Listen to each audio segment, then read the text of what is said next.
Is it possible to avoid every boost panel in Mario Kart World? Well, in today's video, I'm going to be answering this question by going through the 30 standard tracks in time trials and seeing if I can entirely avoid every single boost panel on the road. The rules are simple. I cannot touch the boost panels or go too close to them and still get the boost effect. There isn't much else left to explain, so let's just get into it. Now, there are some tracks that either have no boost panels at all or have incredibly obvious workarounds that aren't worth discussing in the video. An example being the boost ramp on Choco Mountain that can be easily avoided. So we can mark all of those tracks as possible without boost panels, leaving 15 tracks left to go more in depth into.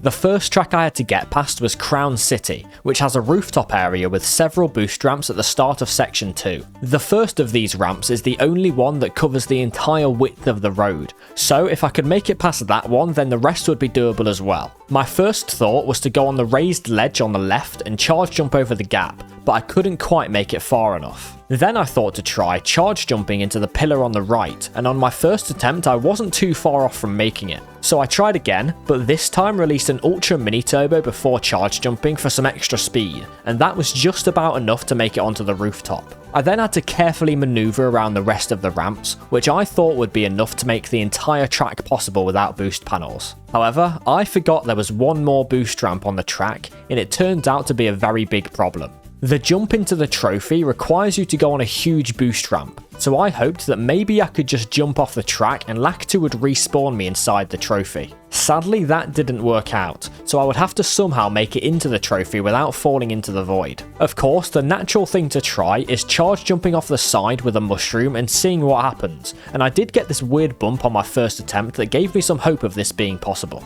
I tried a few more times though and didn't get anywhere, other than learning that you could get a wall trick that might come in handy at some point. I hadn't yet tried going on the right side of the ramp though, and when I did, this happened. Sadly, I did get the boost from the ramp, so it wasn't a completion. However, it did prove to me that if I could make it to the inside of the grey ring, then this could be done.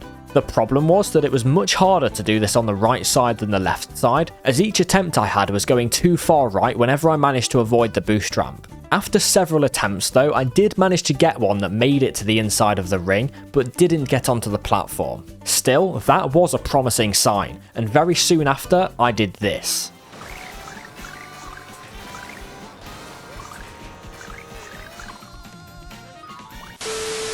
And very soon after, I did this. And with that epic charge jump, I managed to complete Crown City without touching any boost panels. To complete such a difficult one early on gave me confidence for the rest of the tracks, but I didn't really need any for the second track on the list, Shy Guy Bazaar. The only somewhat mandatory boost panel on the track is this one before the glider section, but there are many ways to avoid it. I decided to add extra style to the challenge by avoiding an extra 2 boost panels that I forgot even existed, and in turn of course getting past the important one, so that was fun. The next track wouldn't be anywhere near as simple though, as Wario Stadium has a huge ramp with 3 boost panels back to back to back, and there are even more on the other side to avoid when landing. To be honest, this was the first track I thought would be actually impossible when I thought about the difficult tracks, but that didn't stop me from giving it a go. The first boost panel is very easy to skip, as you can just go from the rooftop on the right to land on the road behind it. The problem now is that you have to get past the other 2 boost panels without any extra elevation. The only thing I could think to do was charge jump over the boost panels and hope I wouldn't get the boost effect. At first I was really struggling to gather charge jumps though, as there isn't much space to work with between the 2 panels. Eventually I did get one that went out of bounds, but sadly Lakitu put me back before the panel, so getting a respawn was not going to work. After many attempts, I switched sides and eventually got a charge jump over the panel that stayed on the track, but unfortunately the boost effect still happened. After that, I thought there was no chance, but somehow, on an attempt immediately after, I got a charge jump that landed on top of the wall and it managed to carry me past the boost panel without getting any extra boost from it. I honestly couldn't believe it was possible, but I was not out of the woods yet, as there was an even steeper boost panel I had to jump over to get past the entire ramp. Now, I thought that maybe you could just jump off one of the sides before the boost panel here, but that idea was quickly shut down by Lakitu. So my only hope was to somehow ride the wall again, but this time on an even steeper angle than before. Every attempt I had kept hitting the boost panel or just falling off, but I didn't give up. And soon enough I was rewarded, as Fishbone managed to go full Tony Hawk style and grind the wall for long enough to get past the boost panel and land on the bounce pad, which I could then use to jump over all the boost panels on the other side with a little bit of help from Lakitu as well. So yeah, Wario Stadium is somehow possible without any boost panels. Now surely there can't be any other tracks as hard to beat as that one from now on. Airship Fortress certainly isn't as difficult as Wario Stadium, as there is just one boost panel before the cannon glider that has a fairly simple workaround. You can just charge jump onto the wall and then trick onto the glider panel for an easy skip. I suspected that the boost ramp on Sky High Sundae would also be a fairly simple one to get past, but when I tried jumping over it on the rail, I still got the boost effect. Thankfully, I realised soon afterwards that you could just jump off the side of the track and get respawned on the landing platform, so I ticked this track off as well. Wario Shipyard has a very easy boost ramp to avoid at the very start, but that isn't the part to focus on here. There is a much trickier section later when you get onto the ship, because these two boost panels are completely in the way. When I tried jumping over them using the wall on the side, I couldn't get enough height to avoid the boost effect, which made me worry that this might be the first impossible track. Then I thought that maybe a respawn could help, so I faced backwards in front of the first panel and waited for Lakitu to pick me up. Lo and behold, I got dropped in between the two panels, and of course I naturally tried the exact same thing for the second panel, but this time I didn't get anywhere. My only real option now was to try and charge jump onto the wall again, but on my first attempt I failed and ended up next to the boost panel, but I didn't get the boost until the last second. I didn't notice at first, but there is a gap between this boost panel and the left wall that is just about big enough for Fishbone to squeeze through, letting me continue on to the final section of the track. Luckily, there are many ways to avoid the boost panels in the cannon, and I decided to climb the wall like a hamster wheel to get into the water, marking Wario Shipyard as possible without boost panels. Dino Dino Jungle is next up with two boost panels towards the end of the track on either side of the bridge. The clear plan to me here was to charge jump onto the walls on the side, then jump over the gap, and then just go around the final boost panel without any trouble. On one of my first attempts, I got absolutely owned by the dinosaur, but it did look promising despite that. Quickly afterwards, I succeeded with the plan, as I cleared the gap without touching either of the boost panels in the process, maintaining my 100% completion rate thus far. Great Question Block Ruins has a mini version of the Wario Stadium ramp just before the glider, but I didn't think it would be as big a problem because I knew you could trick off the torches on the side. However, on my first few attempts, I wasn't getting as much height as I was expecting, so I couldn't clear both panels at the same time. I decided to try my luck on the right side instead, but on my first try I accidentally did a left trick and missed the torch, and in doing so I nearly landed directly next to the boost panel without getting the boost, which made me realise that there was actually enough space to just drive past the first boost panel without the torches at all. This meant I only needed to get past the second panel using the torch charge jump method, which turned out to be pretty simple after a few attempts on the left side. I should mention at this point that I'm also avoiding all the boost rings in the game as well, which of course is very easy to do here on the glider, but it does come up a couple more times in the video. Nevertheless, I could now move on to the next track, Dandelion Depths. The big uphill section has 5 lines of boost panels in a row, but there is a lot of space to work with between each of them. The first one can be bypassed fairly easily by just charge jumping into the left wall. The second one is a bit more interesting, as there is actually a rail on the left you can jump onto, but if you just ride it normally you still get the boost effect. All I had to do to fix this though was jump at the right time and I avoided the boost, leading me to the third panel. At first I thought that maybe there was a big enough gap to just drive past it on the left, but that was quickly ruled out. So what I did instead was go back before the rail jump, then use the extra height and momentum from the rail to attach to the wall and get over the boost panel that way. The fourth one was as simple as the first one with another charge jump onto the wall, and then the final one was even easier because you can just drive through the sign and go next to the panel without any boost effect, registering the whole track as possible without boost panels. Boost Cinema has one small boost ramp on the track that isn't too hard to avoid, but isn't completely straightforward. It is clear that if you get onto the ledge next to the ramp, then you could get past it, but when I first tried, I got blocked off by the fence. Luckily for me, this makes the fence totally disappear, letting me try again without anything stopping me, which of course worked perfectly. The boost ramp on Toad's factory doesn't have any space to use either side of it, but you can still get past it very easily by charge jumping onto the wall, leaving 4 more tracks to get past to complete the entire challenge.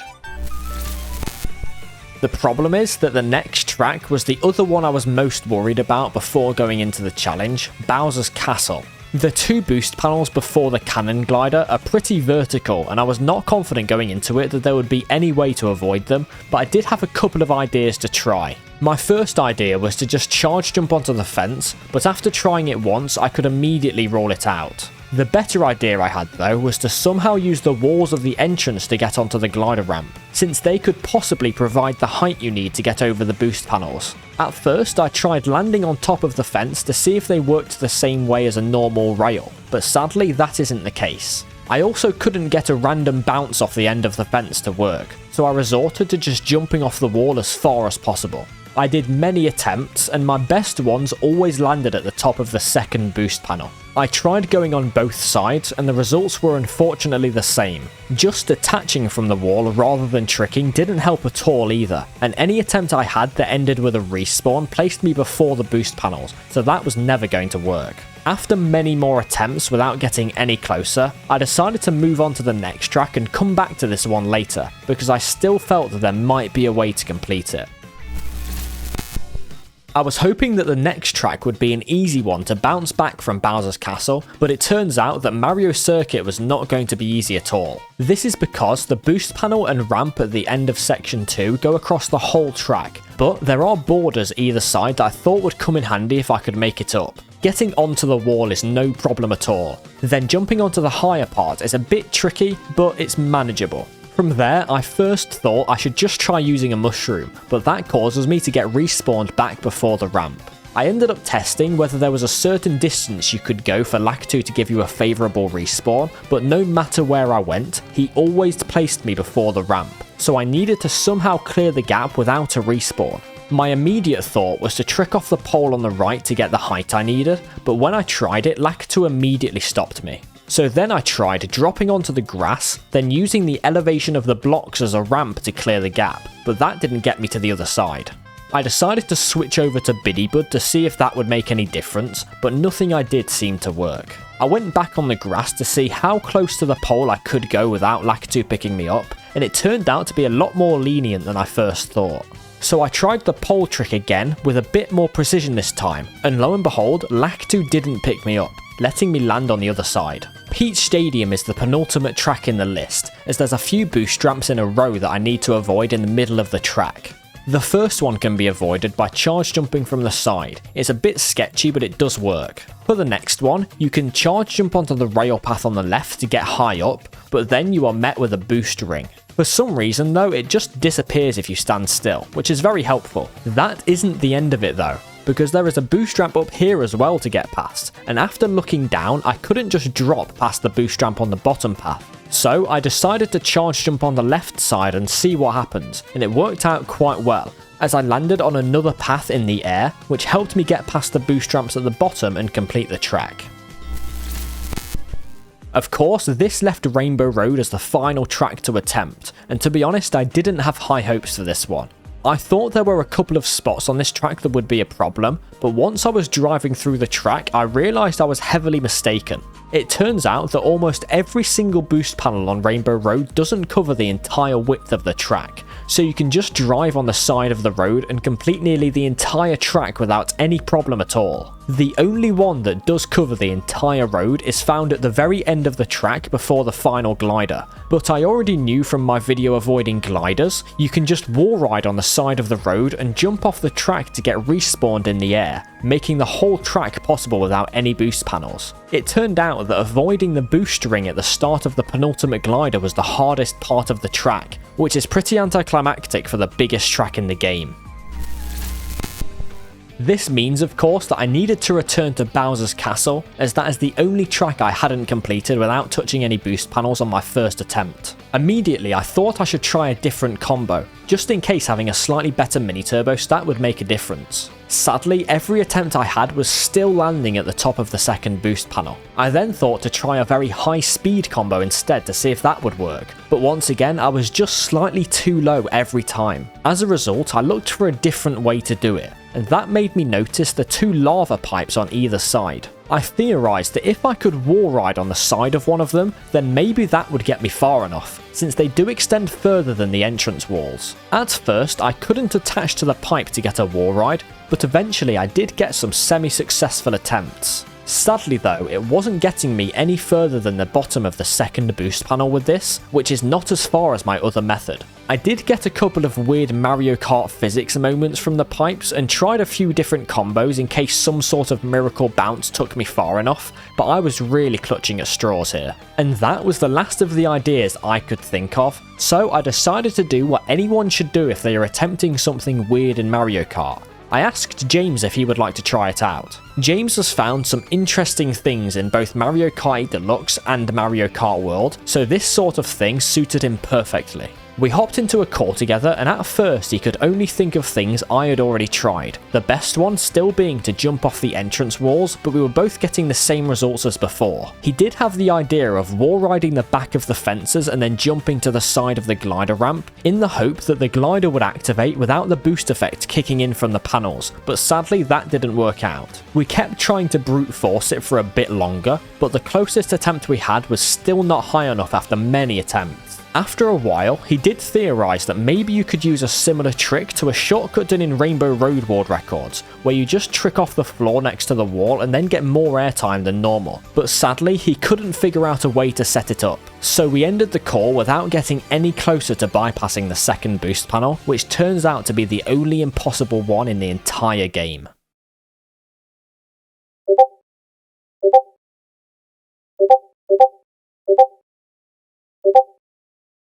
James had found something new and he thought it was incredibly promising. In the clip, which has penguins all over the screen for some reason, he only had one coin and didn't even trick off the fence. So we got in a call together again and we both started testing whether this was the solution. At first, I couldn't get onto the fence at all, but James was pretty consistent at it. So I spent a bit of time looking at his alignment and trying to replicate it myself. After lining myself up, I decided to go for it, and failed miserably. But then I did this.